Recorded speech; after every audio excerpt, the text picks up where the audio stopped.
Jésus, tu es. Jésus, tu es. Le Dieu de ma vie, c'est toi. Le Dieu qui libère, c'est toi. Le Dieu qui délivre, c'est toi. Le Dieu qui combat, c'est toi.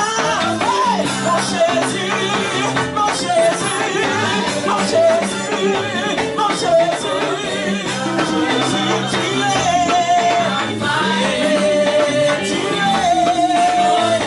Mon Jésus, tu es. Mon Jésus, tu es. Tu es l'alpha et l'oméga. Le mérite sacré, c'est toi. Les combattants, c'est toi.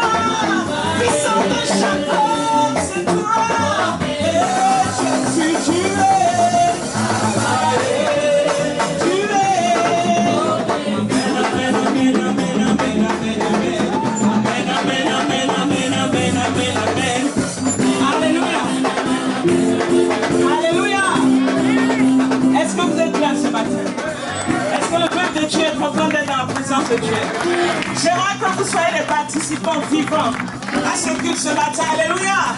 Il ne s'agit pas d'un conseil, il s'agit de louer le Seigneur. Le Dieu qui est au-dessus de toutes choses, qui est l'auteur de notre vie, de toi et moi. Alléluia. On n'aimerait pas te forcer. Alléluia. Nous sommes à la place qu'il faut, à l'endroit qu'il faut. Et ce matin, tu as choisi la bonne part.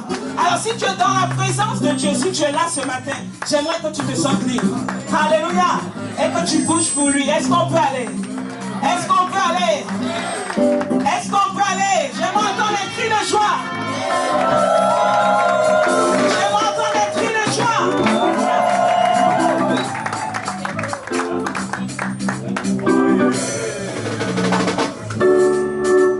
Amen, amen, amen, amen, amen, amen, amen.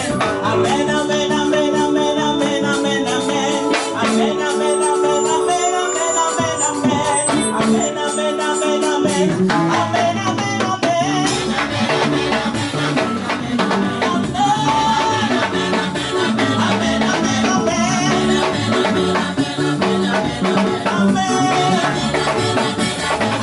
amen, amen.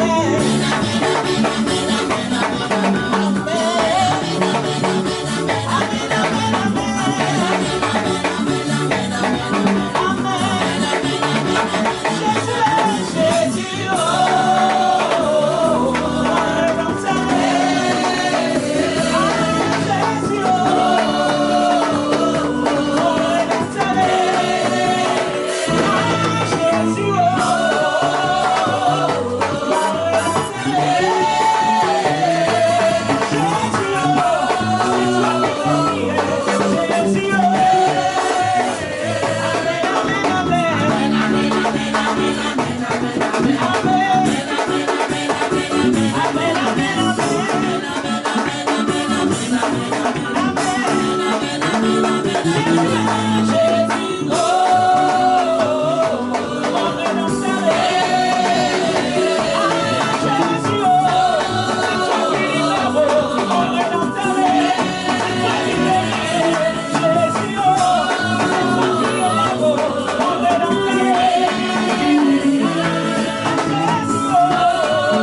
acclamer le Seigneur.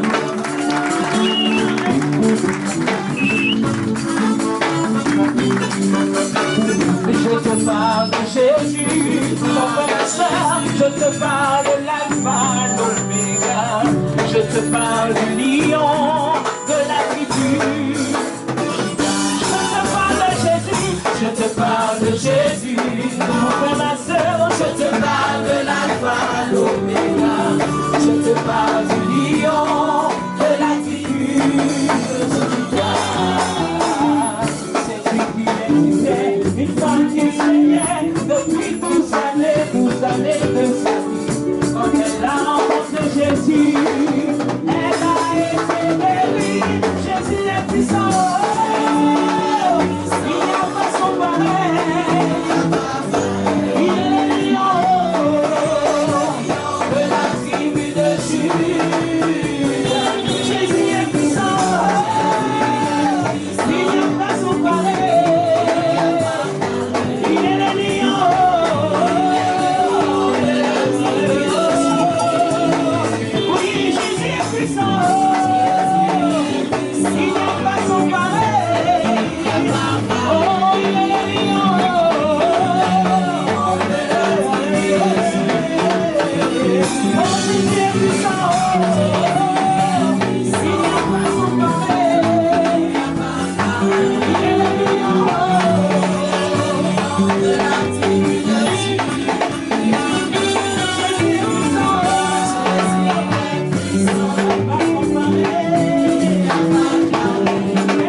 Est-ce que tu es dans la joie?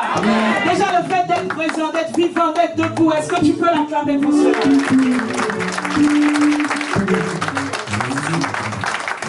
Alléluia. J'aimerais profiter de ce que tu es debout pour qu'on puisse rendre gloire à celui-là qui permet que nous soyons là. Alléluia. J'aimerais que tu te laisses, vraiment que tu te laisses transporter dans cette présence de Dieu. Je crois qu'il est présent au milieu de nous. Je crois qu'il est là. Je crois qu'il a quelque chose pour toi ce matin. Je crois que quelque chose va se passer dans ta vie, à travers la parole, à travers même la louange, à travers tout ce qui va se faire. J'aimerais que tu sois attentif, que tu sois concentré, afin de recevoir tout ce qui va se faire ce matin. Alléluia. Ne regarde pas aux circonstances. Ne regarde pas au moment que tu traverses. Ne regarde pas, je ne sais pas de quelle église ou de quelle congrégation tu es. Ne regarde pas est-ce que tu crois à un Dieu ou pas. Si Dieu a permis, celui qui est au-dessus de toutes choses, que tu sois là. J'aimerais que tu profites de ces instants pleinement. Alléluia. Alléluia. Alléluia. Et j'aimerais que nous nous transportions ensemble pour adorer celui-là. Pour lui dire qu'il mérite toute la gloire. Pour lui dire simplement qu'il nous a créés et que nous lui sommes reconnaissants ce matin. Ce souffle de vie qu'il nous a donné, nous voulons lui dire merci. Est-ce que tu peux le faire avec moi? Est-ce que tu peux m'accompagner dans cette démarche? Pour dire, Père, nous voulons te dire merci. Alléluia. Alléluia. J'aimerais que tu commences déjà à lui parler. Dire merci simplement. Jéhovah est son nom. Jéhovah est son nom.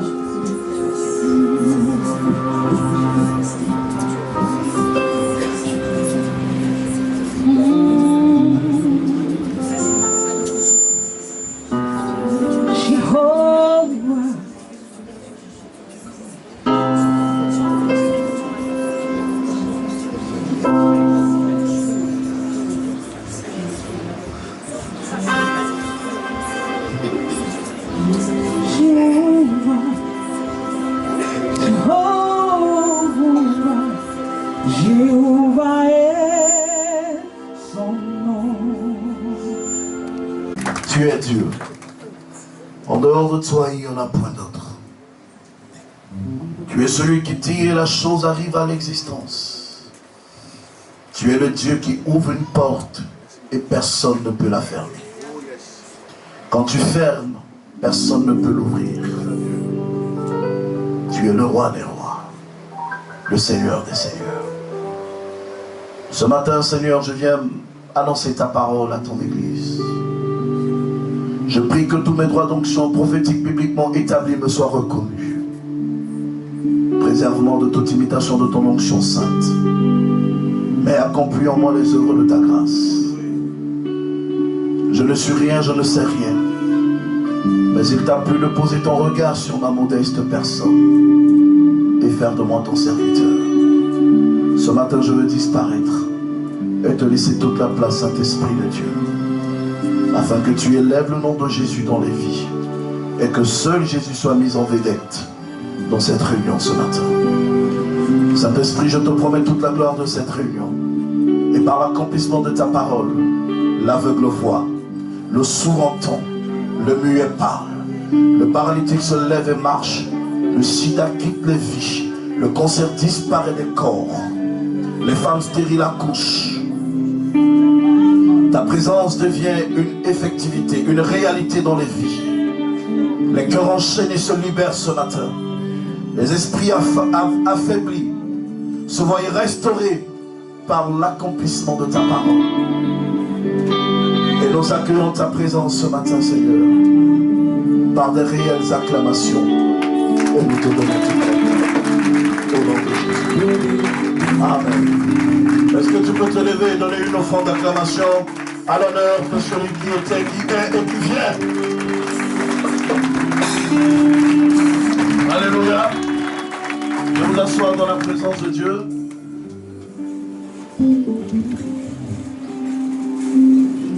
Amen, amen, amen, amen. Amen, amen, amen, amen. Amen, amen, amen, amen. Amen, amen, amen, amen, amen.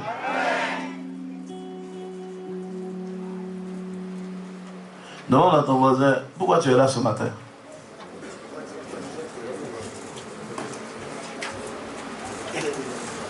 Dis à ton voisin, j'exige de toi une réponse. Maintenant, demande à ton voisin, tu ne t'es pas trompé d'endroit par hasard ce matin? À vous gagner. Alléluia. Dis à ton voisin, ton arrivée ici n'est pas un accident. Oh, dis-le bien, dis-le, ton arrivée n'est pas un accident. Dieu savait que tu seras là ce matin. Alléluia. Bienvenue à la mission évangélique Grâce de Vie, le seul endroit où l'esclave devient un. Je n'entends pas vos réponses. Le seul endroit où l'esclave devient un et le prince devient un. Demande à ton voisin, est-ce que tu as le comportement d'un roi ce matin?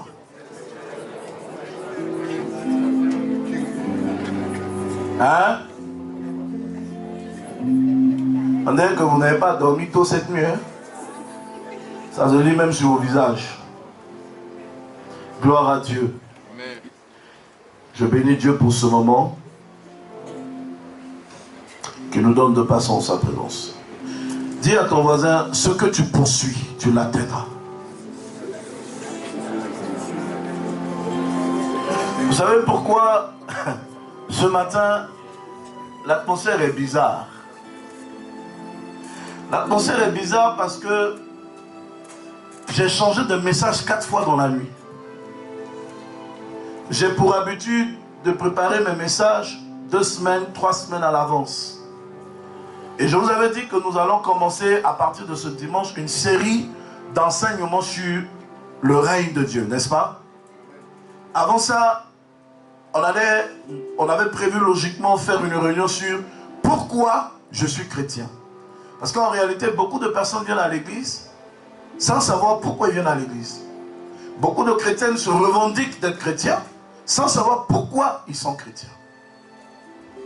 Alléluia. Et depuis un certain temps, j'ai commencé à me poser une certaine série de questions. Et l'Esprit de Dieu a commencé à m'enseigner sur certains principes qui, en temps normal, ont fondé toute l'histoire de la vie chrétienne. Ces principes auxquels tous les chrétiens de l'église primitive ont marché avec et ont laissé un impact remarquable dans l'histoire de l'humanité. Ce qui est quasi inexistant aujourd'hui ou qu'on retrouve quasiment plus dans nos églises. C'est-à-dire on est chrétien parce qu'on a peur de la mort. On est chrétien parce qu'on a peur du lendemain. On est chrétien parce qu'on est malade. On est chrétien forcément pour une raison. Mais on n'est pas chrétien parce que Dieu nous a aimés. On reviendra dessus la semaine prochaine. Et vous allez vous rendre compte que beaucoup de choses, beaucoup d'ingrédients qui auraient pu alimenter votre existence chrétienne manquent, je dirais, à vos convictions spirituelles. Vous savez, l'une des choses qui m'a marqué dans la vision de la mission dans laquelle nous sommes, c'est que chaque fois que l'archevêque parle de Dieu, il dit, quand il parle de la Mecque-Vie, il dit toujours que la Mecque-Vie est une église des leaders. Et j'ai compris que on ne devient pas leader, on est leader. Alléluia. Vous savez, vous pouvez prendre un cochon dans la boue, vous le nettoyez, il restera toujours un cochon. Ça, il y a des choses qui ne peuvent jamais changer dans la vie. La nature l'impose ainsi. Donc j'ai compris que on est avec une vocation. On est avec une vocation. Et on développe la profession. Et j'ai compris que beaucoup de personnes vivent, mais ne vivent pas pour accomplir la vocation céleste à laquelle ils ont été appelés. Ou pour laquelle ils sont appelés. Mais préfèrent vivre pour accomplir ce, n'est-ce pas, qui relève, je dirais, de leur propre ambition personnelle. Et c'est généralement là-haut. Au lieu d'aller de succès en succès et voir ce que Dieu a promis dans nos vies s'accomplir, nous partons d'échec en échec et nous prenons du retard dans notre vie pour voir la volonté parfaite de Dieu s'accomplir. Et cette nuit, pendant que j'étais en train de prier, il était 4 heures du matin, parce que j'ai pratiquement dormi à 6 heures. Il était 4 heures du matin, j'étais en train de prier, et j'entends la voix de l'Esprit de Dieu me dire, ce que tu poursuis, tu l'atteindras. Allons dans 1 Samuel chapitre 30. Quelqu'un me lit 1 Samuel chapitre 30, le verset 8. 1 Samuel chapitre 30 à partir du verset 8. Nous avons une forte délégation ce matin que je présenterai après le message. Amen. Nous lisons 1 Samuel chapitre 30. La personne qui le trouve peut le lire. Je lis la parole de Dieu. Et David consulta l'Éternel en disant,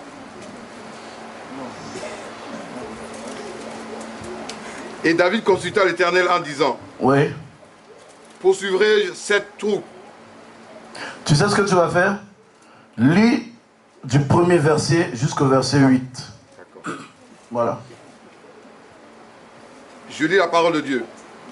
Lorsque David arrive le 3e jour à Tiskia avec ses gens, les Amalecites avaient fait une invasion dans le Midi et à Tzedkad. Ils avaient détruit et brûlé Silac. Après avoir fait prisonnier les femmes et tous ceux qui s'y trouvaient, petits et grands, ils n'avaient tué personne, mais ils avaient tout emmené et s'étaient remis en route. David et ses gens arrivèrent à la ville, et voici, elle était brûlée, et leurs femmes, leurs fils et leurs filles étaient emmenés captifs. Alors David et le peuple qui était avec lui élevèrent la voix et pleurèrent jusqu'à ce qu'ils n'eussent plus de force de pleurer. Les 2 femmes de David avaient été emmenées, Achinoam de Jizréel et Abigaël de Carmel, femme de Nabal. David fut dans une grande angoisse et le peuple parlait de le lapider parce que tous avaient de l'amertume dans l'âme, chacun à cause de ses fils et de ses filles. Mais David reprit courage et en s'appuyant sur l'Éternel, son Dieu. il dit au sacrificateur, Abiathar, fils Abiathar. Il dit au prêtre Abiathar, fils d'Achimélec, apporte-moi donc l'éphod.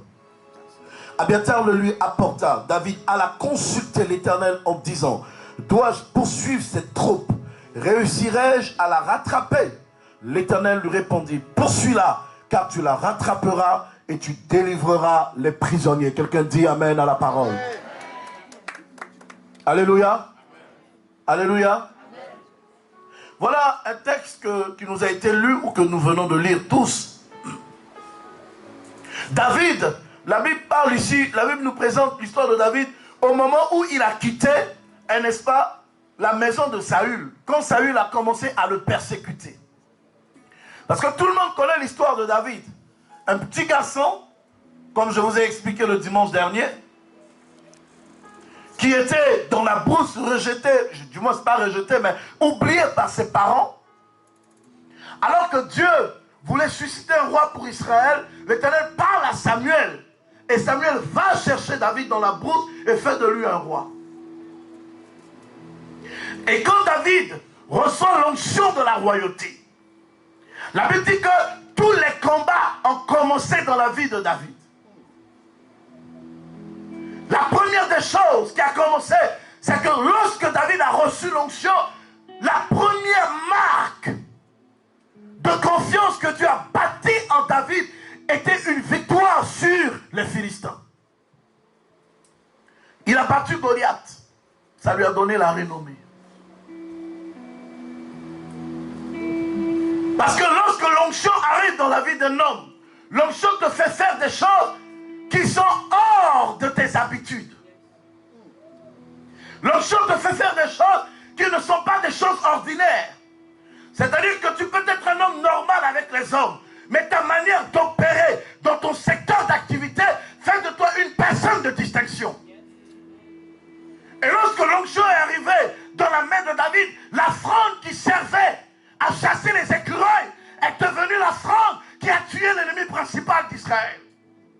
C'est-à-dire que Dieu n'avait pas besoin d'utiliser un grand instrument pour opérer la délivrance en Israël. Il avait juste besoin que la connexion de l'huile qui a touché la vie de David soit en parfaite harmonie avec l'instrument qu'il voulait utiliser.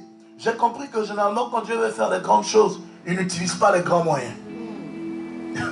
Quelqu'un me dit amen. Amen. Quand Dieu veut faire les grandes choses, il n'utilise pas les grands moyens. C'est pourquoi la Bible dira plus tard qu'il prend des choses viles pour confondre les choses sages. Les pensées de Dieu ne sont pas les pensées des hommes. Les voies de Dieu ne sont pas les voies des hommes. La façon de faire de Dieu n'est pas la même façon de faire des hommes. C'est pourquoi dans la vie on peut prier pour des sujets. On peut adorer Dieu. On peut faire un certain nombre de choses pour Dieu. Mais rien ne nous garantit que nous aurons le résultat dans l'immédiat ou selon ce que nous pensons ou nous attendons.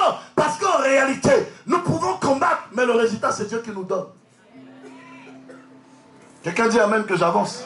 Amen. Donc, ce avec lequel tu combats n'est pas le plus important. Mais qu'est-ce qui réside dans l'arme que tu as dans la main? Dis à ton voisin, je suis seul, mais j'ai toute une armée avec moi. Alors dis-moi un amen que je continue. Amen. Et la Bible dit qu'à ce moment précis, Saül a commencé à persécuter David à cause de sa gloire. En réalité, on ne va jamais te persécuter dans un environnement où tu n'es rien. On te persécutera que lorsque tu es quelque chose, que lorsqu'on a identifié en toi que tu as quelque chose. Tu ne deviens pas une cible pour rien. Tu ne deviens pas un sujet de combat par hasard. Tu deviens un sujet de combat parce que c'est toi qui portes en toi les valeurs surnaturelles de Dieu.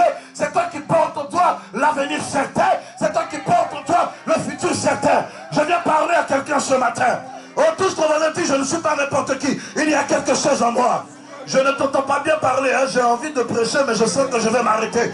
Dis à ton voisin, cela n'a fait que commencer. Cela n'a pas commencé avec toi. Le principe selon lequel tu accomplis des choses qui dépassent l'entendement humain ne dépend pas de toi, mais dépend de la personne qui est en toi. En temps normal, si je dois me battre pour me défendre, il y a des ennemis que je ne pourrai jamais affronter. Mais comme le combat ne m'appartient pas, de la même manière qu'il a dit à Moïse, Moïse, dis à Israël de garder le silence, car les Égyptiens que vous voyez aujourd'hui, demain, vous ne les verrez plus. Demain, vous ne les verrez plus. Aujourd'hui, ils sont là, ils sont puissants, ils règnent, ils s'établissent, ils s'affermissent. Mais demain, vous ne les verrez plus. Demain, vous ne les verrez plus. Demain, vous ne les verrez plus. Ce n'est pas un combat qui appartient aux hommes, c'est un combat qui appartient à l'Éternel des armées. Demain, vous ne les verrez plus. Moïse, ce n'est pas toi que Pharaon a défié, c'est moi l'Éternel des armées que Pharaon est en train de défier. Ces Égyptiens que tu vois aujourd'hui, demain vous ne les verrez. Il y a des problèmes dans ta vie, quand ils deviennent récalcitrants, c'est normal. Dieu a fait les problèmes pour les rendre stériles après. Parce qu'une fois que Pharaon a été précipité dans la mer Rouge, on a pu parler de sa généalogie. En tout cas, toute la généalogie de Ramsès, qui a assujetti Israël, a disparu avec lui. Dis à ton voisin, ma souffrance est pour un peu de temps. Oh, dis-le bien, parce que je ne t'entends pas parler. Et la Bible dit, à ce moment, David a fui. Il est allé s'allier avec les Philistins. Vous savez ce qui m'a plu dans ce texte, c'est que quand David est allé s'allier aux Philistins, au moment où Israël, dont David est censé être le peuple sur qui régner demain, s'est vu face à l'armée des Philistins. Et les Philistins ont commencé à envahir les abords de la ville. David, qui était allié aux Philistins, les Philistins sont venus lui dire, nous croyons en toi. Le roi de Siklag est venu lui dire, je crois en toi. Tu es un bon garçon. Tu as beaucoup de valeur. Tu es quelqu'un de loyal. Ton ennemi c'est Saül, c'est pas moi. Mais tu ne peux pas rester avec moi. Parce que quelles que soient les conditions, demain, on sera des ennemis.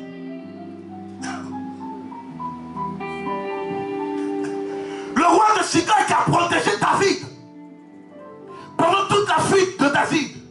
Pendant tout son exil, revient lui dire que les autres Philistins me chargent de te dire que tu es bien. À mes yeux, tu es quelqu'un de parfait. Mais avec eux, ça ne marchera pas.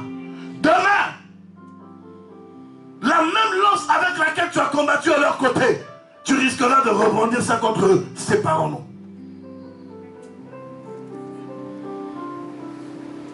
Dans la vie, il y a des personnes avec qui tu peux marcher un temps. Vous pouvez avoir des intérêts communs. Vous pouvez avoir des amis communs. Et vous pouvez même avoir des ennemis communs. Parce que souvent, dans la vie, certains intérêts peuvent nous lier, peuvent lier le destin des hommes. N'est-ce pas? Mais un moment viendra où vous ne pouvez plus rester ensemble parce que vous ne pouvez plus partager les mêmes intérêts.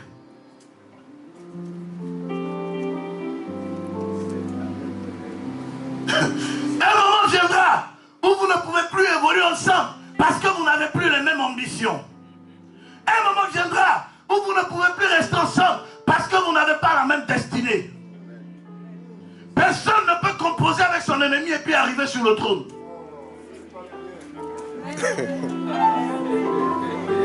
Quelqu'un n'a pas dit Amen. Amen. Dans les combats de la vie, les orientations changent. Dans un combat. Dans un combat où il y a un intérêt de masse, les orientations changent. Les convictions divergent à un certain moment. Et le roi de Siklag appelle David et vous dit, je sais qu'on n'a pas de problème, mais où nous sommes arrivés, on ne peut plus marcher ensemble. Parce que David, tu veux la même chose que moi. Allons nous asseoir pour parler de quoi? Il y a des personnes qui négocient avec le malheur dans leur vie.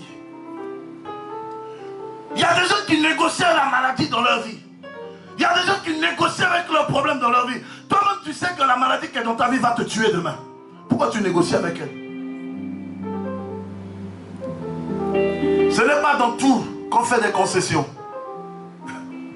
David, dans sa fuite et dans sa perte de conscience, à un moment ses ennemis. Mais Dieu va mettre dans le cœur de ses ennemis de le chasser. Dis à quelqu'un, c'est comme ça l'histoire. Et ça n'a pas commencé, ça ne commencera pas avec toi parce que ça a déjà existé. Quelqu'un dit amen que j'avance un peu.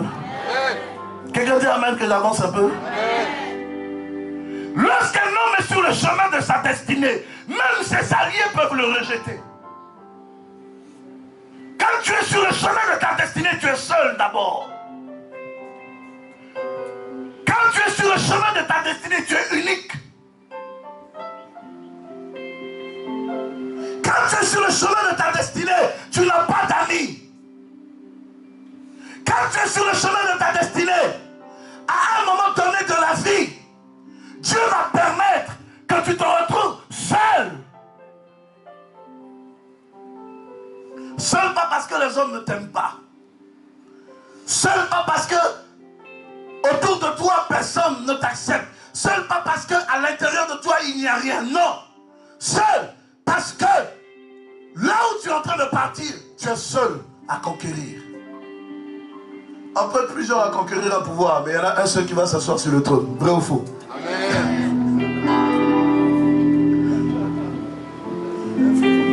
Et il n'y a pas un fauteuil pour deux rois, il y a toujours un fauteuil pour un roi.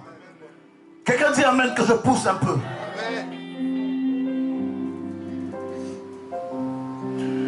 La Bible dit que cela fait mal à David.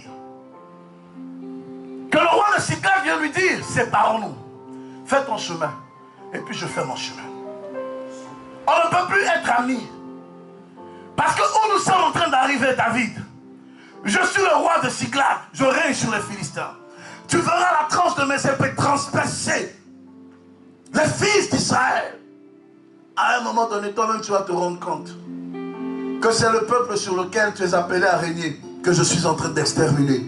Je ne peux pas combattre à tes côtés parce qu'à tout moment ta lance peut me transpercer. Séparons-nous. À un moment donné de la vie, il faut apprendre à te séparer des appuis sur lesquels tu te tiens. Ça peut te faire mal de perdre certains alliés. Ça peut te faire mal de perdre certains intérêts. Ça peut te faire mal de perdre de la considération. Ça peut te faire mal que ta famille te rejette, que tes parents t'abandonnent, que les gens de ta famille t'oublient, te méprisent. Ça peut te faire mal que même ton mari te mette dehors. Mais si c'est le chemin de ta destinée, accepte.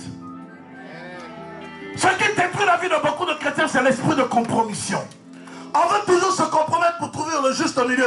À un moment donné, si on ne peut pas être en accord, soyons bien en désaccord.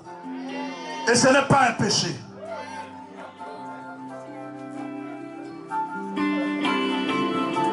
Dis à quelqu'un, c'est à toi que je parle.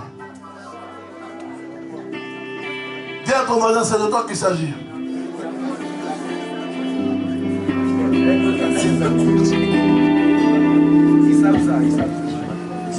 David n'avait pas le choix.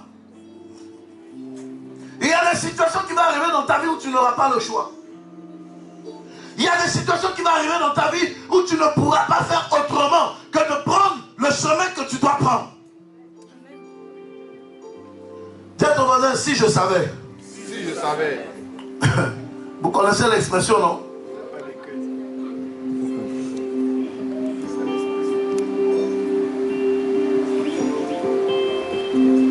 Le véritable problème, c'est quoi?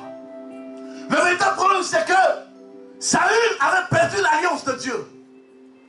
La Bible nous explique comment même Saül allait consulter des morts pour ressusciter Samuel afin d'écouter la voix de l'Éternel. Mais même quand il allait voir les morts lui ont dit, Samuel lui a dit, mais Saül, Dieu t'a rejeté. Il a déchiré ta royauté en deux. C'est terminé pour toi. Tu n'as plus de place parmi les rois. Ton histoire est terminée. Tu ne peux plus exister sur cette terre des hommes parce que Dieu t'a rejeté. La Bible dit qu'il a refusé de manger, pensant que Dieu exauce le jeûne. Dieu n'exauce pas le jeûne. Le jeûne, c'est pour fortifier notre corps céleste. Mais il ne savait pas qu'en refusant de manger, c'était une stratégie pour Dieu de l'affaiblir pour qu'il tombe vite au combat. Alléluia. Et la Bible dit que David a accepté la séparation. la vie, avec des gens, dans un couple, quand vous marchez, dans une société, quand vous marchez, dans une association, quand vous marchez, vous avez l'impression de vous soutenir les uns les autres. Quand par exemple dans l'environnement, il y en a un qui fait la force de tout le groupe, vous n'avez pas envie de le lâcher. N'est-ce pas? Mais à un moment donné, quand il faudra se séparer, ça fait mal.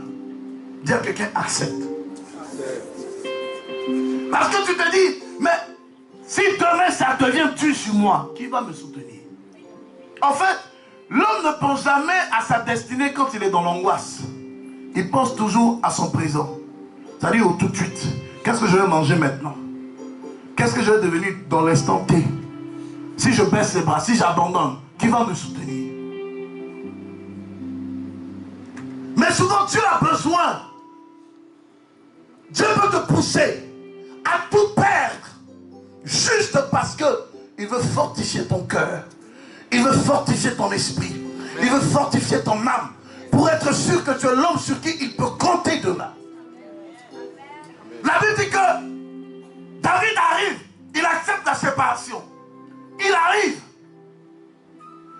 Et il constate dans sa ville que ses femmes ont été emportées. Ses enfants ont été emportés.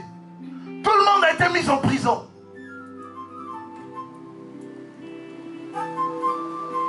Toutes les femmes de ses serviteurs ont été emportées. Et il s'est retrouvé seul. La Bible dit qu'il était tellement angoissé que son âme fut remplie de détresse. Parce qu'à ce moment précis, il n'y a personne sur qui tu peux compter. D'autant plus que tout le monde est dans la même situation que toi. Et ceux qui entourèrent David ont commencé à méditer dans leur cœur le besoin de le lapider, de le trahir, de le tuer, de l'assassiner, de le lâcher. Mais quand David a pris conscience de la situation, quelqu'un prendre conscience. Oh, dis-le parce que je vais te dire quelque chose de très compliqué maintenant. Vous savez, il y a des messages qui, quand ça arrive, c'est parce que Dieu veut nous amener à un autre niveau. Dis à quelqu'un à un autre niveau. Dis à ton voisin, prise de conscience. Quand David réalise en fait que tout le peuple qui l'environnait était prêt à le lapider, simplement pourquoi? Parce que le peuple estimait que c'est à cause de lui qu'ils sont dans la situation qu'ils sont. David dit, David se fortifia en l'Éternel des armées. Parce qu'à ce moment, aucun homme ne pouvait lui tenir la main, président Gadi, pour lui dire je te soutiens. Chacune des mains qui voulait prendre le président, les gens lâchaient sa main. Ils voulaient attraper à gauche, on lâche. Tout le monde avait peur de lui. Les gens complotaient déjà comment est-ce qu'ils pouvaient le livrer aux Philistins pour qu'on puisse le tuer. Mais David se fortifia. On dit à quelqu'un, je me fortifie. On dit le bien dit, je me fortifie. On lève-toi, va vers une personne dans la salle, dit, je me fortifie. On dit-le parce que je vais t'annoncer quelque chose de très compliqué. Mesdames et messieurs, j'ai le plaisir de vous annoncer. Il n'y a qu'une seule personne sur cette terre qui ne vous abandonnera jamais. Il n'y a qu'une seule personne sur cette terre qui ne te trahira jamais. Ton mari peut te trahir, ta femme peut te trahir, tes enfants peuvent te trahir, tes amis peuvent te trahir, mais il y a une personne sur la terre qui ne t'abandonnera jamais. Il s'appelle l'Éternel.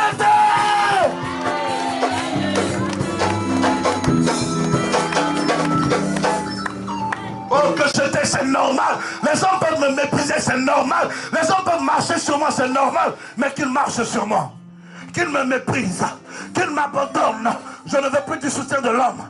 Parce que le soutien de l'homme est limité à sa capacité. Je ne veux plus de l'appui de l'homme. Parce que l'appui de l'homme est limité à sa capacité. Que l'Éternel soit ma force. Que l'Éternel soit ma force. Que l'Éternel soit ma force. C'est l'Éternel soit ma force. Si l'Éternel est avec moi, qui sera contre moi? Si l'Éternel est pour moi, qui peut quelque chose contre moi? Si l'Éternel est avec moi, 1000 tomberont à mon côté, 10 000 tomberont à ma droite. Je ne serai pas atteint. j'ai la ferme assurance au plus profond de mon âme que je réussirai. Je réussirai. Je ne suis pas né pour échouer. Je ne suis pas né pour terminer. Je vais accomplir la destinée pour laquelle je suis né. Je vais matérialiser ce pour lequel Dieu m'a appelé. Je ne disparaîtrai pas dans ce monde. Même si les hommes me méprisent, même si les hommes ne veulent plus la considérer, j'ai de la considération aux yeux de Dieu. J'ai de l'importance aux yeux de Dieu. Oh, je pensais que le propriétaire de cette parole était dans la salle.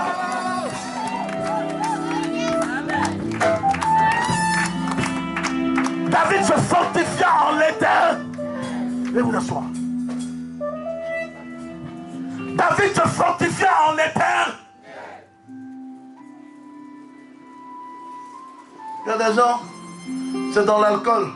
Ils vont se fortifier quand ils ont des problèmes. C'est dans les jambes des femmes qui vont se fortifier quand ils ont des problèmes. C'est dans les boîtes de nuit qui vont se fortifier quand ils ont des problèmes. Tu rigoles. Tu étais en boîte hier. Je vais te frapper. Hein. Alléluia. Il y a des gens, c'est chez les féticheurs qui vont se fortifier. Mais eux tous sont plus petits que toi. Pourquoi vas-tu te réfugier dans quelque chose qui est plus petit que toi? Nous perdons la foi simplement parce que nous laissons le principe de la foi pour aller nous réfugier dans des choses qui sont plus petites que la foi. Nous allons toujours nous réfugier dans des choses qui sont plus petites que nous. Tout ce en quoi nous fondons notre espoir est plus petit que nous. Parce que la véritable chose, c'est nous qui gagnons. Le nous en nous qui gagnons là, Dieu l'a mis en nous. La Bible dit, David s'est fortifié. Quand il s'est fortifié, la Bible dit que David appela le sacrificateur Abiathar. Dis le sacrificateur. Oh, dis-le bien pour que je te parle. Il dit, apporte-moi les fautes. Je veux me revêtir pour aller consulter l'Éternel. Le sacrificateur lui apporte les fautes. Quand il a porté les fautes, tous ceux qui avaient médité dans leur cœur de lui faire du mal ont pris peur. Tous ceux qui ont médité dans leur cœur d'atteindre à sa vie ont pris peur. À cause de quoi? De les fautes. Quand il a porté les fautes, il a changé d'identité. Ce n'était plus le roi David. Ce n'était plus le prochain roi David. Ce n'était plus le concurrent du trône perdu. Ce n'était plus l'aventurier de la royauté. C'était le sacrificateur David.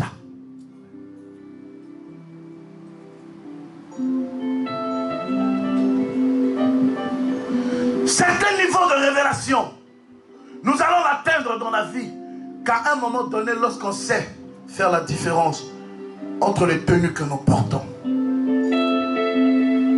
Nous portons beaucoup d'habits quand nous sommes dans des problèmes. Et parce que nous portons beaucoup d'habits, nous ne savons plus à quelle cérémonie nous rendre.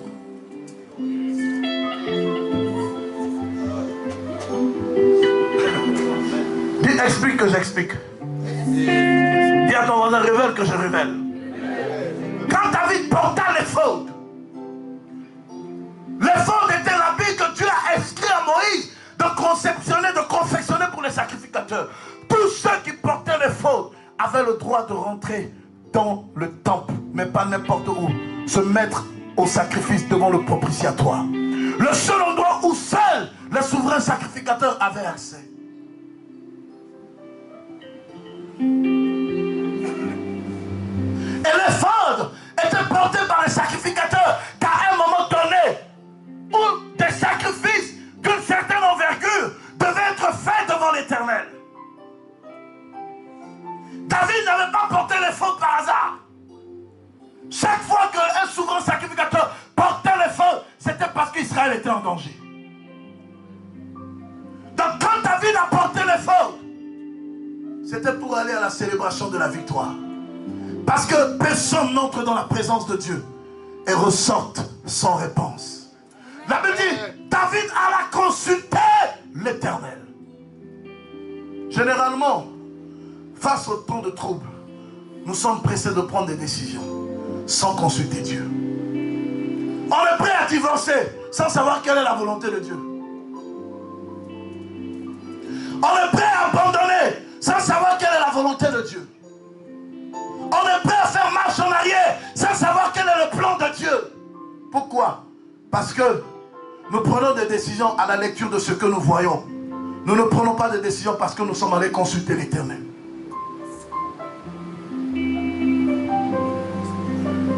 Certaines réponses ne se trouvent pas dans tes réflexions.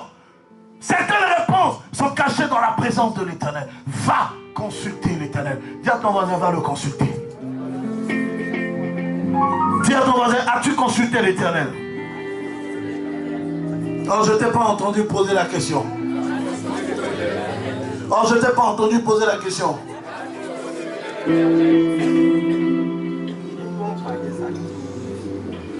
Va consulter l'Éternel. En temps normal, David aurait pu consulter un prophète. Il aurait pu consulter un magicien. Il aurait pu consulter un féticheur. Mais chacune de ces personnes lui aurait donné la réponse. Une réponse qui est taillée sur mesure, je dirais, à la juste mesure de leur analyse. Il y a des réponses là. Ça ne pourra jamais sortir de la voix d'un homme. Ça ne peut que sortir des pensées profondes de l'Éternel. Il y a des niveaux de troubles dans lesquels tu es. Quand tu arrives, tu n'as plus d'orientation. Tu cherches à entendre quelque chose, mais tu n'entendras pas. Tant que tu ne vas pas consulter l'Éternel, tu n'auras pas la réponse. Sa femme a été emportée, ses enfants ont été emportés, sa tribu a été dévalisée. Tout son royaume, tout l'avenir que Dieu lui a promis, il a vu ça, ces gens en train de disparaître. Vous savez, il y a des phases dans la vie d'un homme, soit il devient animal. C'est-à-dire il devient bête. Toute sa réaction devient animal. Il devient méchant, il devient féroce, il devient bizarre. Quand un homme est sur le chemin de sa destinée, et puis à un carrefour, il n'a plus de lisibilité, il peut écraser tout sur son chemin, juste pour avoir de la lisibilité. À ce moment, généralement, l'homme devient le plus dangereux. C'est à ce moment, généralement, le troisième homme se réveille. Parce que dans le troisième homme, il y a deux hommes. Il y a l'homme Satan et il y a l'homme divin. Sinon, de l'extérieur, il y a deux hommes. Il y a toi et il y a toi-même. Quelqu'un n'a pas compris, hein? Que j'explique. Il y a des carrefours où quand tu arrives, toutes tes réactions ne sont plus tes réactions normales. Parce que les conditions dans lesquelles tu es ne sont pas les conditions en temps normal qui étaient promises pour la destinée à laquelle tu as été appelé.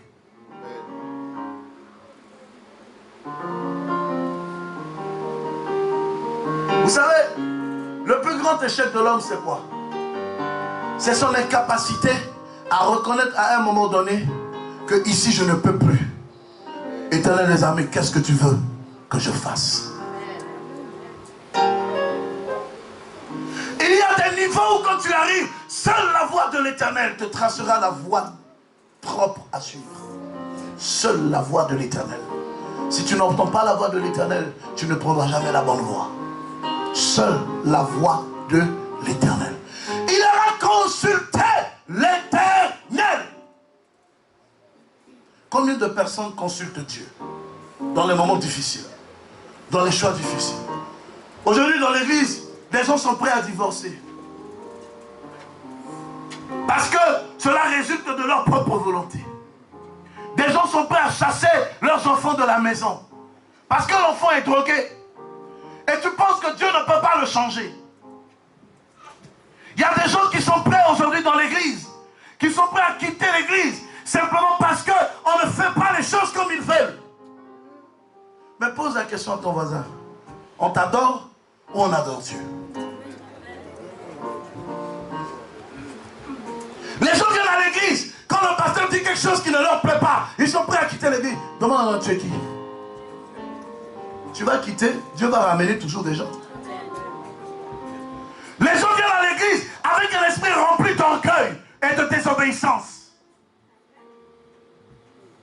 Les gens viennent à l'église parce qu'ils pensent que c'est à cause d'eux que l'église existe. Mais quand ils fondaient l'église, tu étais là? Tu étais né? Est-ce qu'un jour on a même pensé que ton existence aurait pu avoir lieu? L'orgueil va toujours t'amener à tenir des raisonnements. Au moment où la voix de Dieu se retentisse, tu ne sauras pas discerner la voix de Dieu. On échoue parce que notre ego s'élève au-dessus de la volonté de Dieu dans notre vie. On échoue. Vous savez pourquoi le roi Cyrus est devenu un animal? Parce qu'à un moment donné, à force d'élever son royaume, il a cru qu'en s'élevant, il pouvait s'élever au-dessus de Dieu.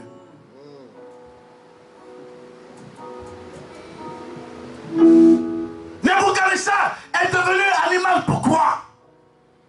Beaucoup de rois ont perdu leur royaume simplement à un moment donné, lorsque le culte de la personnalité s'est établi dans leur trône, sur leur trône. Ils ont substitué la volonté de Dieu à leur propre volonté. Quand le roi s'est levé, il a commencé à parler. J'ai fondé tout le royaume de Babylone par ma puissance. La Bible dit, la parole était encore dans sa bouche lorsque la voix de l'Éternel s'est fait entendre du ciel. Oh roi, sache qu'à partir d'aujourd'hui, tu n'es plus rien. Dis à ton mari, ne t'élève pas beaucoup. Reste calme. Touche ton mari, reste calme.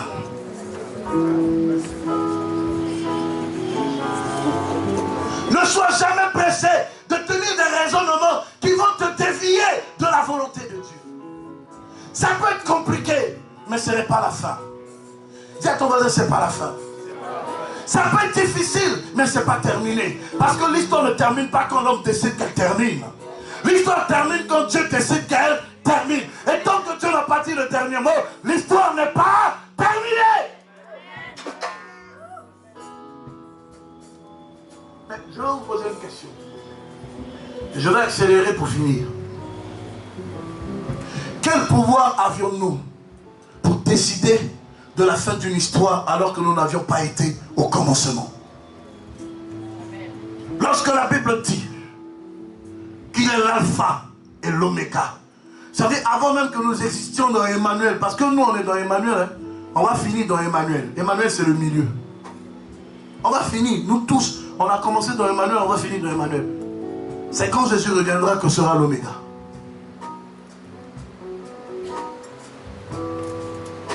Une histoire que tu n'as pas vue le début, pourquoi tu veux marquer la fin?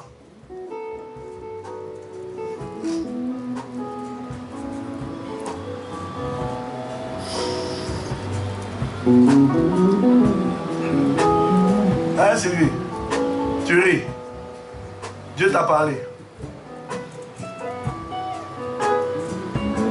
La Bible dit, lorsque David arrive et il consulte l'Éternel, la seule question qu'il a posée à l'Éternel, et c'est ce qui me plaît, parce que généralement, dans les temps les plus difficiles de notre adversité, nous demandons 1000 choses à Dieu. Alors que Dieu, à un moment donné, donne une seule réponse pour une seule question d'abord. Mais une réponse pour Dieu suffit pour régler tout le reste des questions. Amen. Amen. Dis à quelqu'un une réponse. Dis une seule réponse. David alla consulter l'Éternel avec une seule question. J'ai perdu ma maison, la retrouverai-je? Non. On a emporté mes femmes. Est-ce que je vais les retrouver? Non. Tu m'as promis le trône. Est-ce que véritablement je vais régner sur le trône d'Israël? Non. David n'a pas posé 1 million de questions. Éternel des armées, poursuivrai-je ses ennemis et les atteindrai-je? Oh, oh, oh. Quelqu'un me dit amen que je débarque quelque chose ce matin. Poursuivrai-je ses ennemis et les atteindrai-je? l'atteindrai-je? L'Éternel dit à David, poursuis et tu atteindras. Amen. Dieu n'a pas donné 1000 réponses. Il n'a pas dit à David que tu accompliras ci, ça, ça, ci, ça, ça, ça, ci, ça, ça, ça. Poursuis-les et tu les atteindras.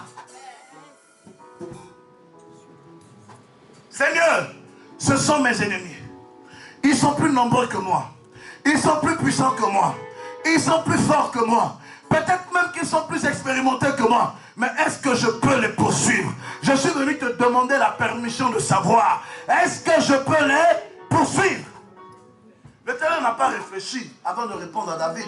L'Éternel n'est pas allé consulter des anges pour connaître leur disponibilité avant de répondre à David. Il dit, poursuis-les et tu les atteindras. Amen. Amen. Ce que tu poursuis, tu l'atteindras. Amen. Amen. Ce que tu poursuis, tu l'atteindras. Mesdames et messieurs, j'ai le plaisir de vous annoncer. Ce que vous poursuivez, vous l'atteindrez. Si tu poursuis l'échec, tu atteindras l'échec. Tu poursuis la victoire, tu atteindras la victoire. Oh, je pensais que les propriétaires de cette parole sont dans la salle. N'abandonne pas le combat. Dis à ton voisin, n'abandonne pas le combat. Ce n'est pas terminé, tu gagneras. Ce que tu poursuis, tu l'atteindras. La situation peut être compliquée. Elle peut être difficile. Elle peut paraître complètement paralysée. Mais poursuis. Poursuis-le dans laquelle tu étais appelé. Poursuis ton engagement dans la vie chrétienne. Poursuis dans le jeûne. Poursuis dans la prière. Poursuis dans tes offrandes. Poursuis dans ta dîme. Poursuis dans ton engagement dans la société. Poursuis dans tes engagements politiques. Tu les atteindras. Je dis tu les atteindras. Je dis tu les atteindras. Oh, je viens prophétiser. Je suis en train de prophétiser. Je veux voir les mains levées, les mains levées, les mains levées, les mains levées, les mains levées. Je prophétise, je prophétise, je prophétise. L'année 2015 qui arrive, ce que tu poursuis, tu l'atteindras. J'ai dit la parole de l'Éternel est suspendue dans le ciel. Elle s'accomplira. Quelqu'un me dit Amen. La personne reçoit l'accomplissement.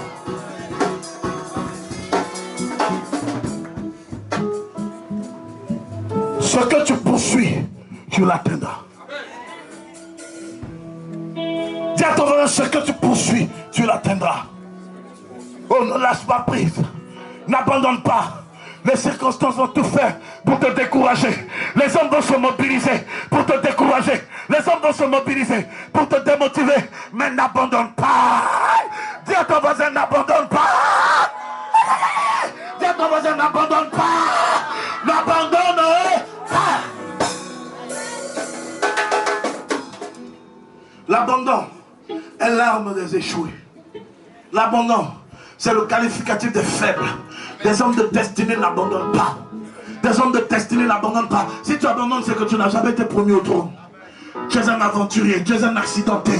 Si tu abandonnes, c'est que tu es un fuyard. Si tu abandonnes, tu es pire qu'une femme. Un homme de Dieu, un homme de vision, un homme de destinée. N'abandonne pas ces combats. Si tu n'as pas atteint tes objectifs, tu n'abandonnes pas. Tu es venu en France pour te chercher. Tu ne t'es pas trouvé. Pourquoi tu veux rentrer? Tu es venu en France pour partir ta vie. Tu as eu un peu d'argent. Tu as été dilapidé. Ce n'est pas grave.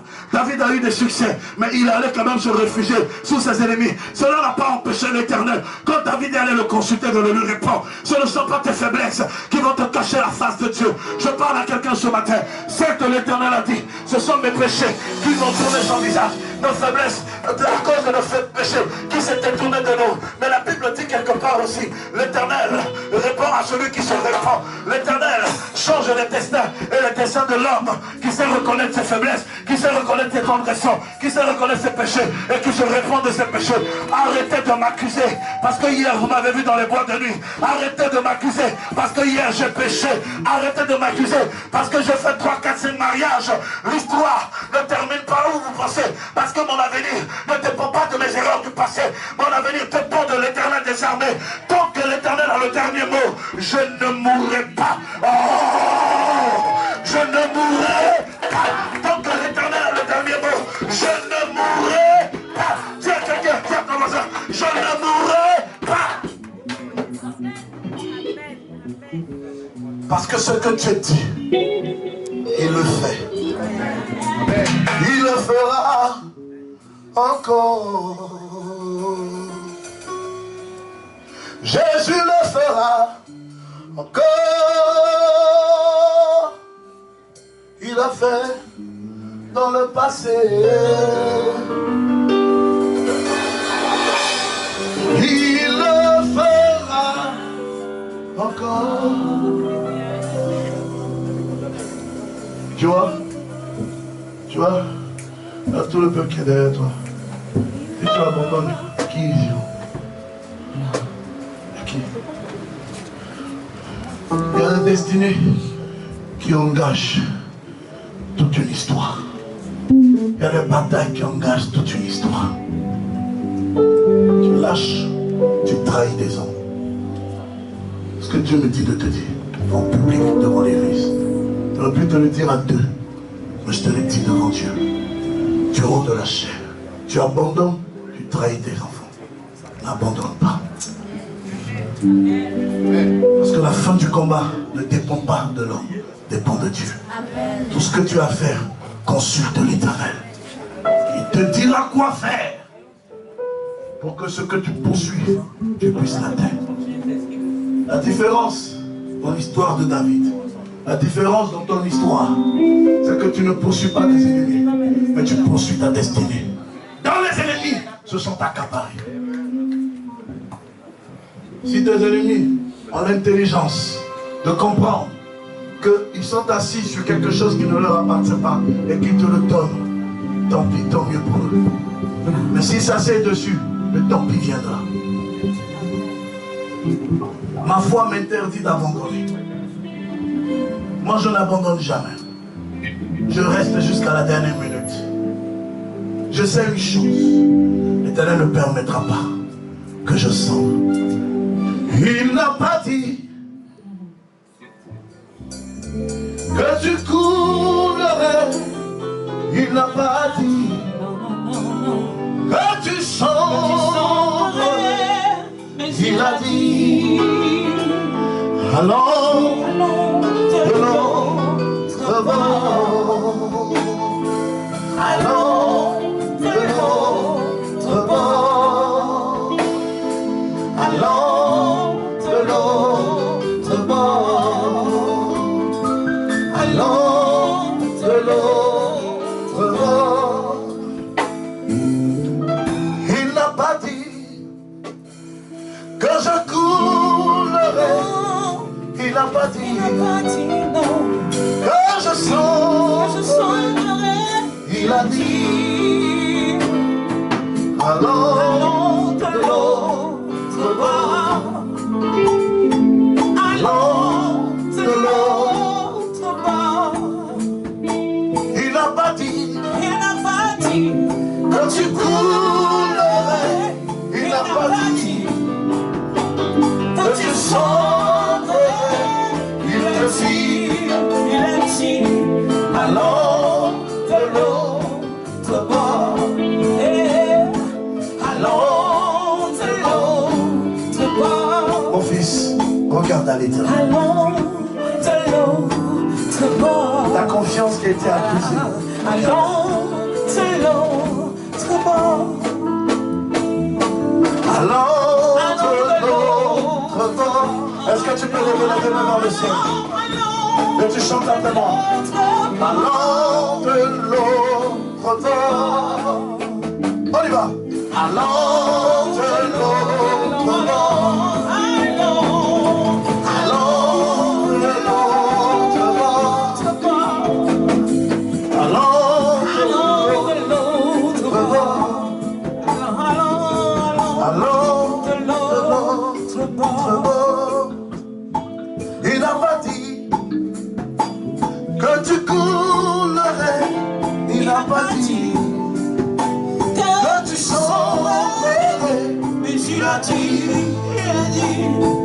allons de l'autre bord. Allons de l'autre bord.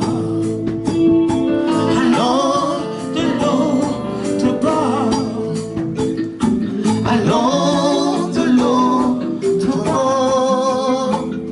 Allons de l'autre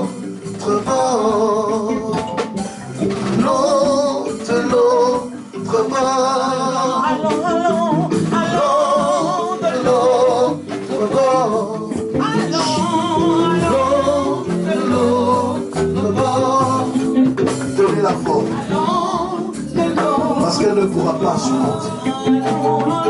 La puissance de Dieu va l'agiter. L'onction du Saint-Esprit va l'agiter. Allons de l'autre bord. Allons de l'autre bord. Allons de l'autre bord. Allons de l'autre. Quelqu'un se tient derrière elle. Allons de l'autre bord. Allons de l'autre bord.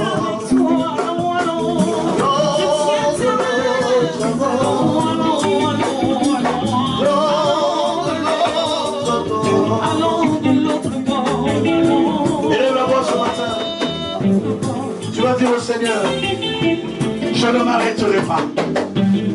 Donne-moi la force de poursuivre et d'atteindre. Et là, on va prier au nom de Jésus. Parle à Dieu ce matin. Dis Seigneur, donne-moi la force de poursuivre et d'atteindre. Et là, on va parle à Dieu.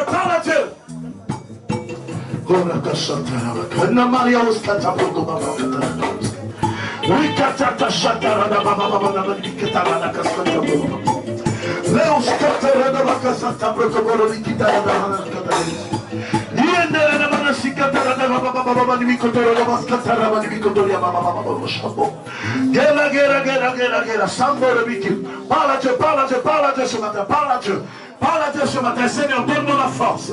La Bible dit David alla consulter l'Éternel. Il a dit à l'Éternel, poursuivrai-je et les atteindrai-je? L'Éternel lui répondit, poursuis et tu atteindras. Elle est la voiture, Seigneur. Donne-moi la force d'atteindre mes objectifs, de les poursuivre, de les atteindre. Donne-moi la force de poursuivre mes ambitions, de les poursuivre et de les atteindre. Si je porte un rêve, tu l'as créé dans mon cœur. Si je porte une vision, tu l'as créé dans mon esprit. Si je porte un fardeau, tu l'as déposé sur mon cœur. Seigneur, donne-moi la force. Quelquefois c'est compliqué, quelquefois c'est difficile. Les situations font qu'on veut abandonner. Les situations font qu'on veut lâcher prise. Mais Seigneur, si tu me remplis de ta force, je n'abandonnerai pas. Si tu me remplis de ta force, je ne délaisserai pas. Si tu me remplis de ta force, je ne baisserai pas les bras. J'atteindrai l'objectif pour lequel tu m'as appelé. Je poursuivrai la destinée pour laquelle tu m'as appelé. Et je l'atteindrai. Je l'atteindrai. Je l'atteindrai. Je l'atteindrai. Je l'atteindrai. Je l'atteindrai. Comment? Je l'atteindrai. Je l'atteindrai. Je l'atteindrai. Je l'atteindrai.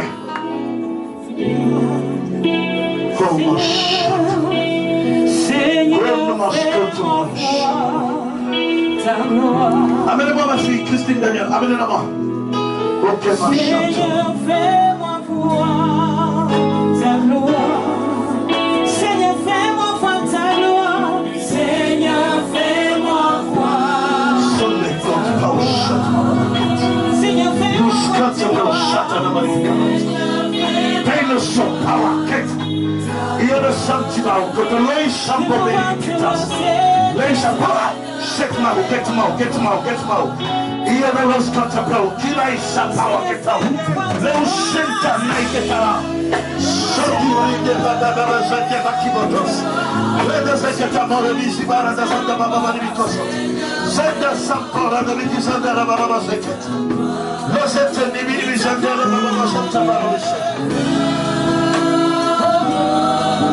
Dieu va pas faire ce qu'il a commencé dans ta vie. Dieu va pas faire ce qu'il a commencé dans ta vie. Dieu va pas faire ce qu'il a commencé dans ta vie. Il va pas faire.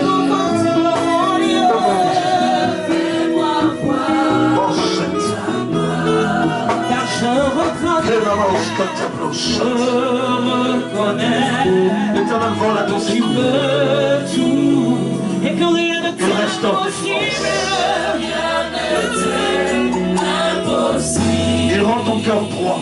Je sais, Seigneur, je reconnais que toi seul tout peux tout, Seigneur.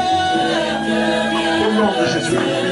Impossible. Au nom de Jésus. Seigneur, fais-moi voir ta gloire. Seigneur, fais-moi voir ta gloire.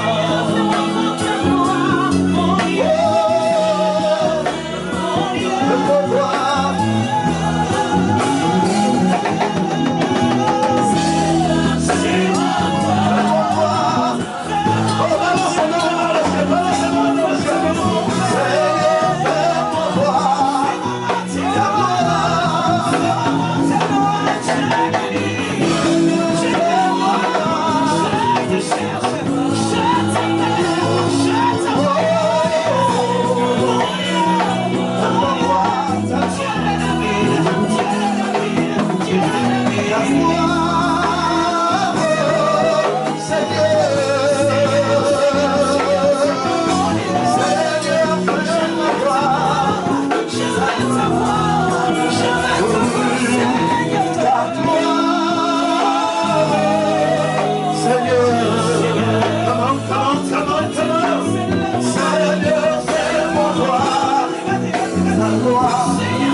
Qui veut vivre? Qui veut la vivre? Je veux vivre ta gloire.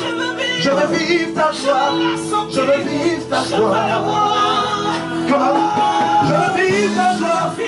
Je veux vivre ta gloire. Je veux vivre ta gloire. Je veux vivre ta gloire. Je veux vivre ta gloire. Je veux vivre ta gloire. Je veux vivre ta gloire.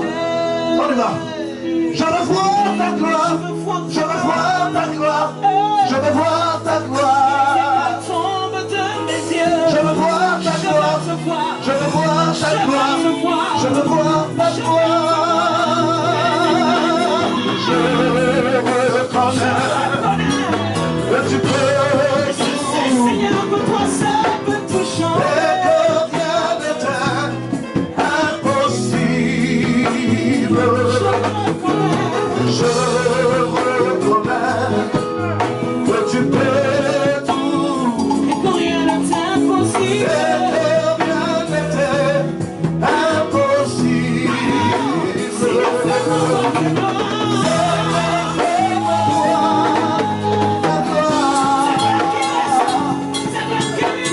Seigneur, fais-moi voir ta gloire. C'est moi qui guérit, c'est moi qui renouvelle, qui est ta vie, qui est qui bénit. Je vois te demander, mon Dieu, mon Dieu.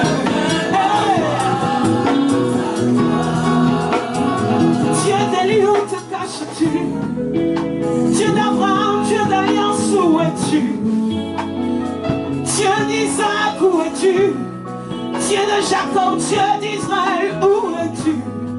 Les cieux veulent te voir.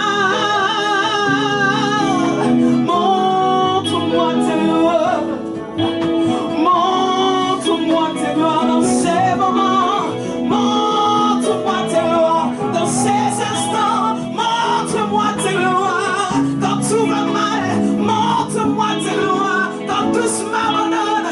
Montre-moi tes gloires, seul abandonné. Montre-moi tes gloires, Seigneur. Fais-moi voir tes gloires. Seigneur, fais-moi voir. Mon Dieu, mon Dieu, mon Dieu, mon Dieu. Seigneur, fais-moi voir. Fais-moi voir tes gloires. Seigneur, fais-moi voir tes gloires. Seigneur, fais-moi voir ta gloire. Oui, ta gloire, mon Seigneur, fais-moi voir.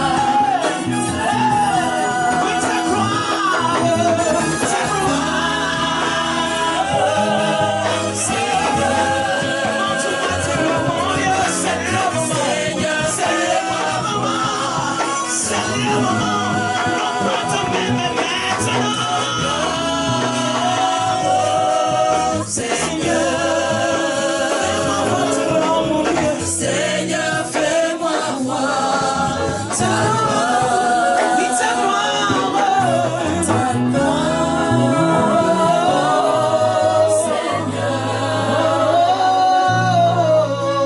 Seigneur, fais-moi voir. Fais-moi voir ta gloire.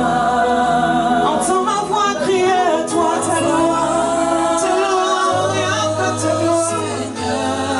Bénis-moi par ta présence. Seigneur, fais-moi voir. Oui, ta gloire. Élève la voix, dis merci au Seigneur. Bénissons ses noms. Dis-lui merci. Fais-moi voir ta gloire. Seigneur, fais-moi voir. Dis-lui merci Fais-moi voir ta gloire. parce qu'il est venu à ta rencontre ce matin.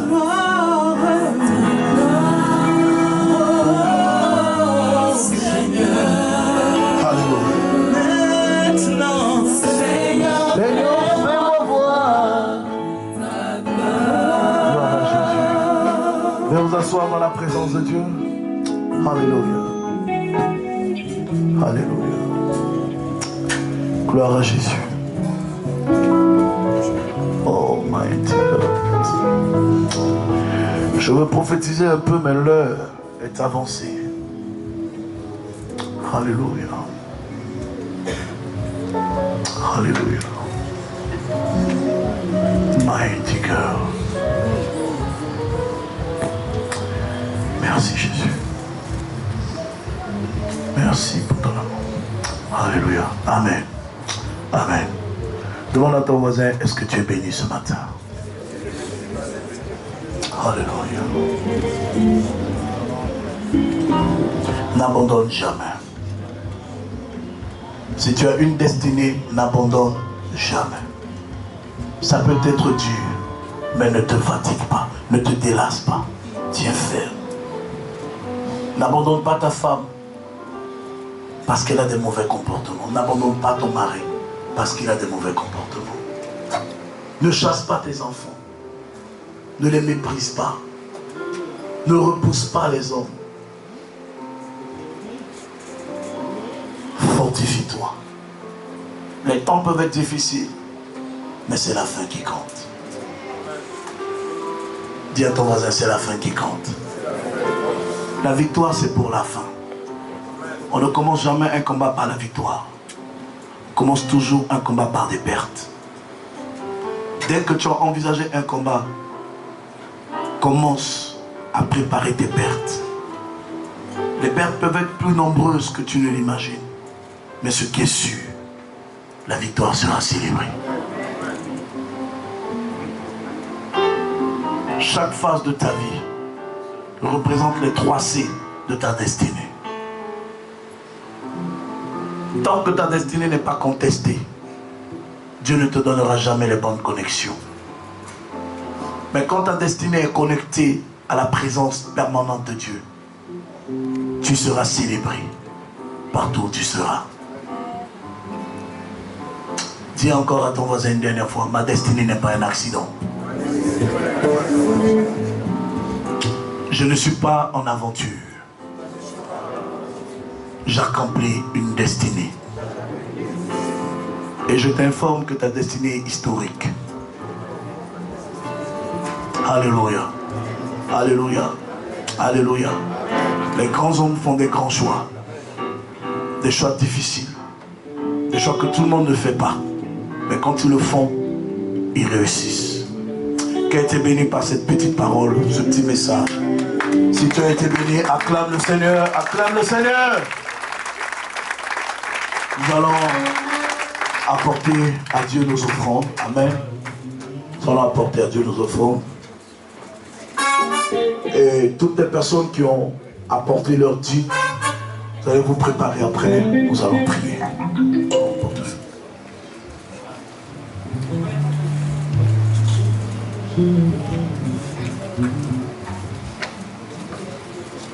Toutes les personnes qui ont apporté leur offrande, apporter les paniers des offrandes, parle à tes offrandes et viens la déposer. Envoie ton offrande comme une commission. La Bible dit, jette ton pain à la surface des eaux. Oublie-la. Et quand elle reviendra demain, elle va gonfler. Elle prendra du volume. Ta semence est une commission que tu envoies dans la trésorerie du ciel. Envoie ton offrande à la banque du ciel pour dégeler tes avoirs célestes. Prie Dieu, parle à ton offrande.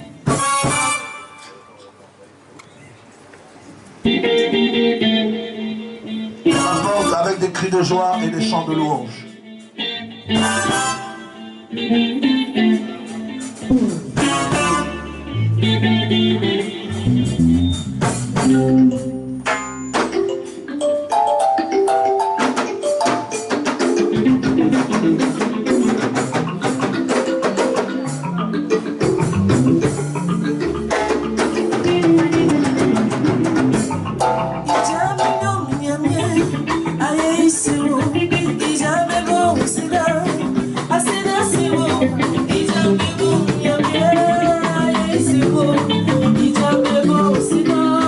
Asida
qui ont apporté leur dîme ou qui ont payé leur dîme dans la semaine vont s'approcher en même temps.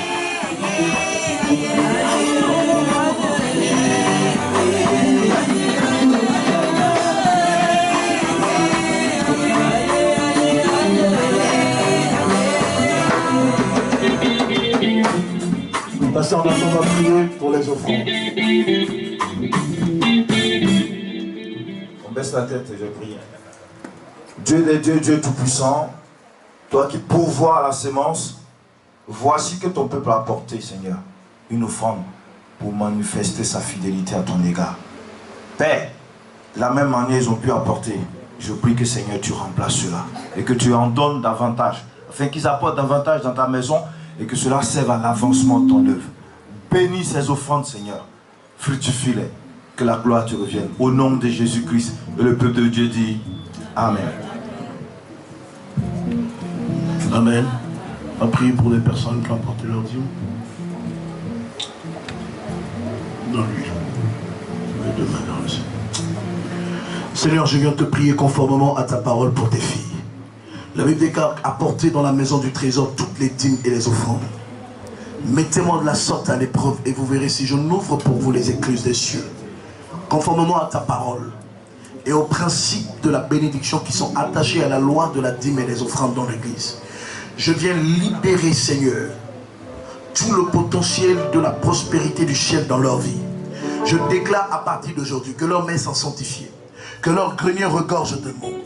Que la graisse de la terre soit leur partage, le lait de la terre soit leur partage, le miel des nations soit leur partage. En bénédiction, tu les bénis. En élévation, tu les élèves. En protection, tu les protèges. Seigneur, tu les gardes dans les creux de tes mains. Pour leur semence exceptionnelle, tu les remplis de ta grande présence. Tu menaces le dévoreur de leur vie. Je chasse la maladie de leur existence. Je chasse la mort prématurée de leur existence. Je chasse la pauvreté de leur vie. Et je bénis leur vie. Je les condamne à prospérer jusqu'au retour du Seigneur. Au nom de Jésus-Christ. Amen. Amen. Amen. Qui a été béni par ce moment? Est-ce qu'on peut donner une offrande d'acclamation au Seigneur? Avant de passer aux annonces, non, faites d'abord les annonces et puis je vais présenter la délégation qui est arrivée. Après on fera un pour la route. Quelqu'un dit un pour la route. Voilà. Je vous salue au nom précieux de notre Seigneur Jésus-Christ. Nous sommes bien à la Megdi qui signifie mission évangélique grâce de vie. L'église des leaders, le seul endroit où l'esclave devient prince, où le prince devient roi. L'église est dirigée par papa évêque Denis, secondé par le pasteur Nathan. La monitrice des enfants, la sœur Christie, rappelle au moment de mettre les goûters et du jus dans le sac des enfants. Nous vous incitons à aller sur la page Facebook de la Megdi pour voir et commenter les photos, les vidéos et les prédications de l'église. Pour tous ceux qui désirent servir dans la maison de Dieu, qui ont du talent, qui veulent intégrer les différents départements, voir pour le département des femmes la responsable Maman Adèle, pour le département des jeunes la responsable Sœur Guillermina, pour le département du protocole le responsable Papa Guillaume, pour le département des hôtesses la responsable Maman Désirée Cattier et pour le département du groupe musical la responsable Maman Myriam Jouda. Pour tous ceux qui souhaiteraient intégrer le groupe d'évangélisation, veuillez vous approcher de la responsable Maman José. Nos programmes sont les suivants.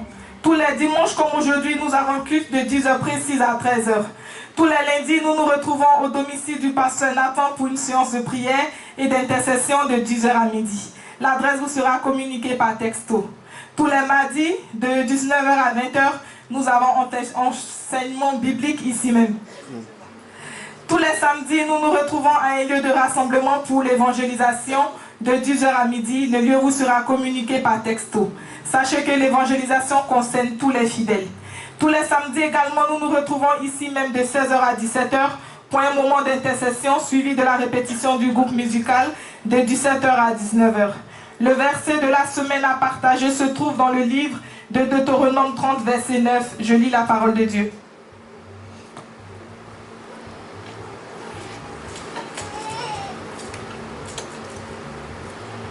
L'Éternel, ton Dieu, te comblera de bien en faisant prospérer tout le travail de tes mains, tes enfants, les portées de tes troupeaux et le produit de ton sol. Par ce verset, Papa évêque vous souhaite une semaine de victoire, que Dieu vous bénisse.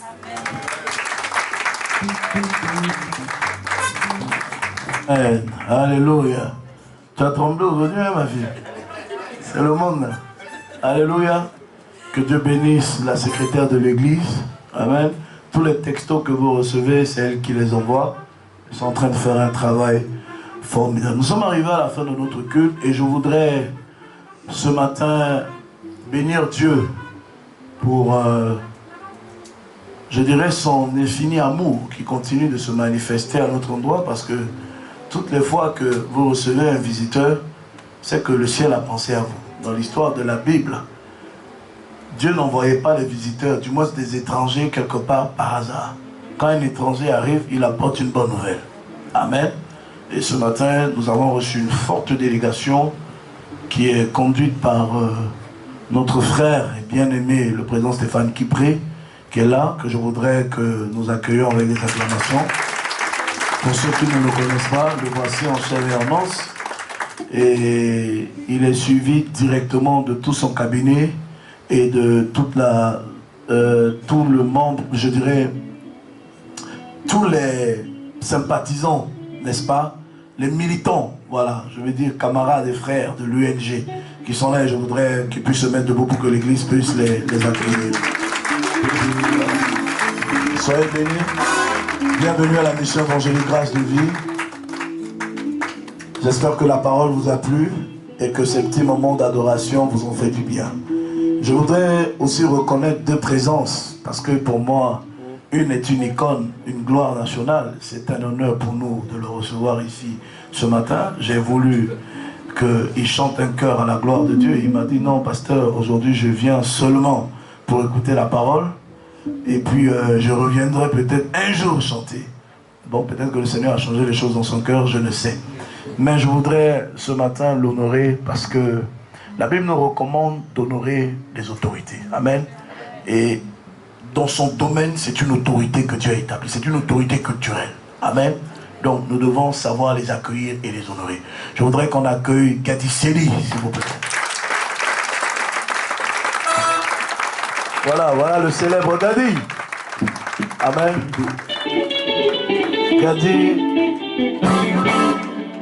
Gadi Seli, c'est le fils de l'archevêque Odiagui Vincent. Amen. Voilà, je tiens à faire cette précision pour que vous compreniez que l'archevêque n'a pas de fils aventuriers.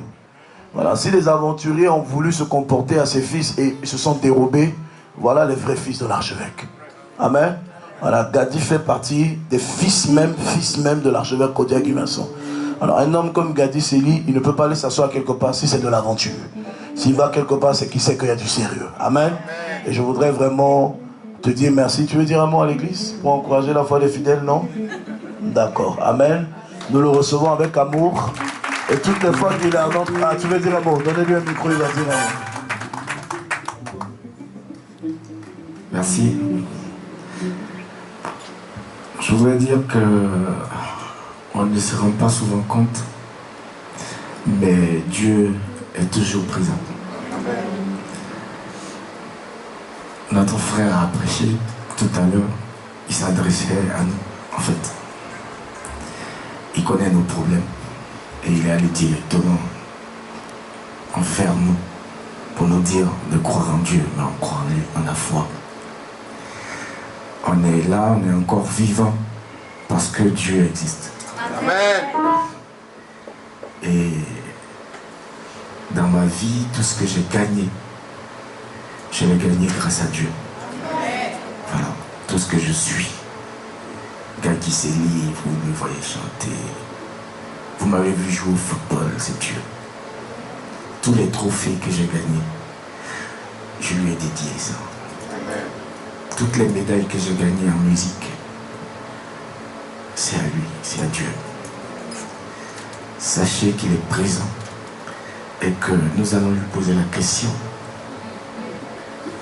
que David a posée au Seigneur. Est-ce que si on les poursuit, on va les rattraper? On acclame Et on raccompagne Gadi Sali. Alléluia. Je voudrais, d'abord je suis très content de voir ma fille Karine. Karine, je te fais un gros bisou. Amen. Voilà, je voudrais dire, je voudrais présenter un homme avant de demander, un cœur pour la route. Amen. Et puis j'inviterai affectueusement le président à prier pour la fin tout à l'heure. Amen. Je voudrais présenter mon fils. Amen. Le président du conseil Megvi Centrafrique, qui par la volonté de l'archevêque a voulu qu'il soit à mes côtés comme président du conseil Megvi Afrique centrale. Comme le président Stéphane Guibré est président de tous les présidents du conseil Megvi Monde. Amen. Voilà, il y a eu une hiérarchie, étape après étape. Amen. Comme mon fils le président Roger est le président de toute Megvi Europe. Parce que l'évêché est à Nantes. Voilà, l'évêché est à Nantes. L'évêque de toute la mission évangélique est à Nantes. Donc, toutes les églises d'Europe sont sous l'église de Nantes. Parce que l'évêque est à Nantes.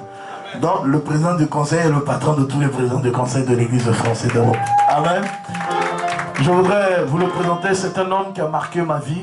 Quand je dis qu'il a marqué ma vie, on s'est connus dans des moments difficiles. On s'est connus dans des moments de trouble, dans des moments d'inquiétude, d'angoisse.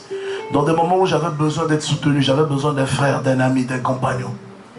Il est étranger à mon pays et il est venu pour ses affaires. J'ai eu des problèmes avec les gens avec qui je travaillais et il a pris position pour moi. Il a pris position pour moi contre le pouvoir d'un pays. Et il m'a soutenu. Et je lui ai dit, mon fils, les problèmes que tu as rencontrés dans ce pays se transformeront en victoire. Amen. Tu ne quitteras pas cette nation comme tu es venu. À cause du fait que tu as pris position dans un palabre que tu ne connais pas, en ma faveur. Le Dieu que je sais, qui me témoigne toujours fidélité, te témoignera fidélité. Et depuis ce jour, il est resté attaché à moi. Il est mon fils et il est devenu le fils de mon père qui est l'archevêque. Amen. La dernière fois, il était témoin de mon élection à l'évêché. Quand il a su, j'étais en Côte d'Ivoire, il était au Congo. Quand il a su qu'on allait m'élire évêque, il s'est précipité. Il est tombé dans l'avion, il dit, papa, je ne veux pas être ton président de conseil et puis on va te t'élire bishop et puis je vais rester en arrière. Il est venu me soutenir. Et je voudrais qu'on le reçoive ce matin, qu'on reçoive le président Hakim Adili. Donnez-lui le micro, peut-être qu'il veut dire un mot. Tu veux dire un mot pour la fin? Non, il va dire un mot, tu vas prier pour la fin. Voilà, comme j'avais déjà annoncé, tu vas prier pour la fin. Amen. Shalom et soyez bénis au nom du Seigneur. Vous savez, il y a des combats que l'on mène parfois sans savoir pourquoi. Mais en fait, on les mène parce qu'on est guidé par l'Esprit. Vous savez, il a dit quelque chose d'assez fort. J'ai pris position pour le prophète face à un pouvoir fort et puissant. Au péril de ma vie, quand je lui ai dit abandonne le fils du chef de l'État et sers ton Dieu, et quand je lui ai dit tu as mis ton onction au service d'un homme, le peuple t'attend. Il faut reconnaître que ça a été un peu difficile pour lui, parce que quand vous êtes aux côtés d'un chef de l'État, que vous conseillez son fils et que vous faites le tour du monde et qu'il faut abandonner tous ses avantages, et qu'un étranger vous dit abandonne tout ce qui est beau et sert le bas peuple qui n'a rien, c'est difficile. Mais je pense qu'aujourd'hui je réalise que Dieu lui a parlé à travers moi et par la grâce de l'Éternel, on a monté la mission et ce qui à Bangui. Et ce qui moi m'a touché, et je crois que c'est le plus important, c'est pas ce que j'ai dit, c'est pas ce que j'ai fait, mais c'est la réaction des gens vers lesquels il est allé. Et les gens lui disaient, quand il a commencé à monter son ministère, les gens lui ont dit, ah pasteur, tu t'es réveillé. Parce qu'en fait, ils ont dit, tu es allé servir un homme, tu es allé servir un individu. Nous, on n'attendait que toi.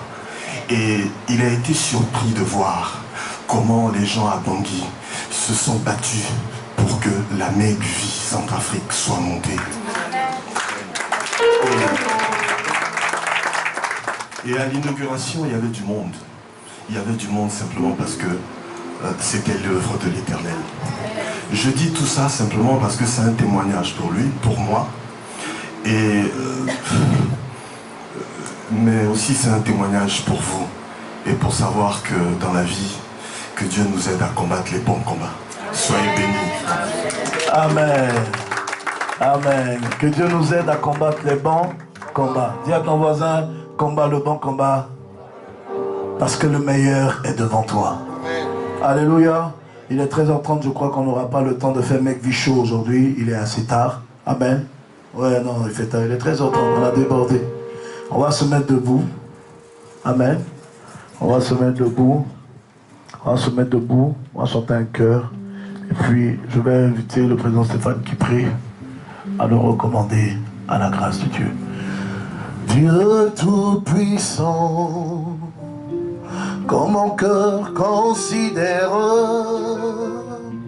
tout l'univers créé par ton pouvoir, le ciel d'azur, les éclairs, le tonnerre, le clair matin ou les ombres du soir.